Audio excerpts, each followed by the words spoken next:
Guys, এরকমভাবে pressure কুকারে তান্দুরি নান কখনো বানিয়ে দেখেছেন?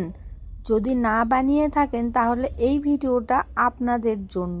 তো দেখুন, এরকম ধরনের নানগুলো একদম এরকম তৈরি হয়ে যাবে, তাও আবার প্রেসার কুকারে।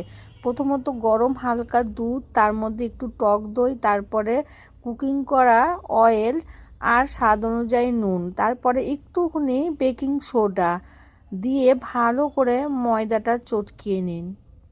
নিয়ে ময়দাটা চটকানো হয়ে গেলে একটু 2-5 মিনিট রেস্টে রেখে দিন। তারপরে এরকম ছোট ছোট লেচি বানিয়ে নিন। তারপরে কালো জিরে, ধনিয়া পাতা দিয়ে আর নুন জল দিয়ে প্রেসার কুকারের গায়ে একে একে লাগিয়ে দিন।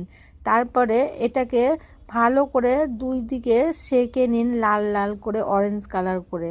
আর ভিডিওটা যদি আপনাদের এরকম নান রুটি বানানো একটু ভালো লাগে তো অবশ্যই নিজেরা দেখবেন আর অন্যকে দেখার সুযোগ করে দেবেন।